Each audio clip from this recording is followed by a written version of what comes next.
वो 9 महीना एक चुनौती। आदित्य गर्भवती थी, लेकिन ये गर्भवती होना उसके लिए इतना मुश्किल होगा उसे यह नहीं पता था।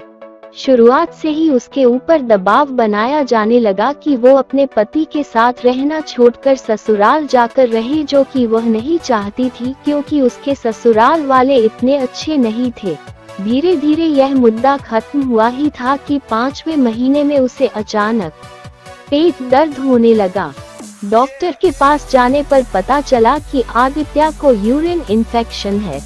फिर 1 महीने बाद उसका ब्लड प्रेशर लो होने लगा। अब वो एक नई चुनौती से लड़ रही थी और उस पर भी फोन पर सासू माँ के ताने और पति के नखरे सहना पड़ता। 7वें महीने में उसकी सासू माँ उसे लेने मुंबई आ गई। अब तो और एक नई चुनौती उसका इंतजार कर रही थी। उसके ससुर जी का हर्निया का ऑपरेशन भी कराना था। ऑपरेशन के बाद उसका काम और बढ़ गया। अब तो आराम करने को भी नहीं मिलता। तबीयत खराब होने के बाद भी वह काम करती रही। हर रोज ससुर जी की फरमाइश पूरी करती और फिर ताने भी सुनती। पति भी चुप रहता। आखिरकार आदित्य का 8वां महीना लग गया और डॉक्टर ने उसे ट्रैवल करने को मना कर दिया। अब उसकी प्रसव का समय नजदीक आ गया और अब उसे हाई ब्लड प्रेशर की समस्या हो गई। पाँव में सूजन आ गई, थायराइड भी हो गया। अब वह काम भी नहीं कर पाती, फिर भी वह करती। तभी उसके मामा ससुर सपरिवार आ गए। अब तो काम और भी बढ़ गया। रात को सोने में 12 बज जाते और सुबह ही उठना भी पड़ता। कुछ दिन के बाद मामा ससुर चले गए। तभी आदित्य को रातों में पाँव के तलवे में खुजली होने लगी। सासू माँ कहती सबको खुजली होती है। डॉक्टर ने ब्लड टेस्ट कराया तो पता चला कि लिवर पर भी असर आ रहा है और माँ बच्चे दोनों की जान खतरे में है। डॉक्टर ने इमरजेंसी में भर्ती किया।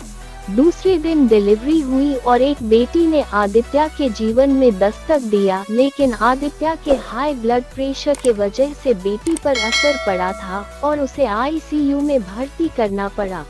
ऑपरेशन से बच्चा होने के बाद भी वह हॉस्पिटल से आने के दूसरे दिन ही वह बेटी से मिलने गई, लेकिन उसने उसे दूर से ही देखा, पास भी नहीं जा पाए। अब तो आदित्य ही जानती थी कि उस पर क्या बीत रही थी। सासू ताने देती कि उसने बच्चे का ध्यान नहीं दिया। आदित्य के मम्मी पापा भी आए पर वो भी ज्यादा दिन नहीं रुक पाए। पूरे 10 दिन के बाद आईसीयू से खबर आई कि अब बच्ची ठीक है और कल उसे मां से मिलने दिया जाएगा। अब आदित्य बेहद खुश थी और दूसरे दिन बेटी को गोद लेकर अपना सारा दर्द भूल गई। फिर अगले दिन बेटी घर आ गई। अब माँ बेटी दोनों ठीक है। वो समय आदित्य के लिए बेहद बुरा था और अब सब कुछ ठीक होने के बाद भी आदित्य उन दिनों को कभी भूल नहीं पाएगी।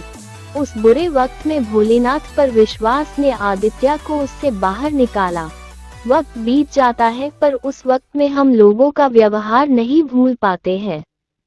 दोस्तों, अगर आपको हिंदी कहानी जोक्स पढ़ना और सुनना पसंद है तो इस वीडियो को लाइक करो। अगर आप नए हो तो हमारे चैनल स्टार वॉइस किंग को सब्सक्राइब करो और ज्यादा से ज्यादा शेयर करो। All of you take care. मिलते हैं किसी और नए वीडियो पर। बाय।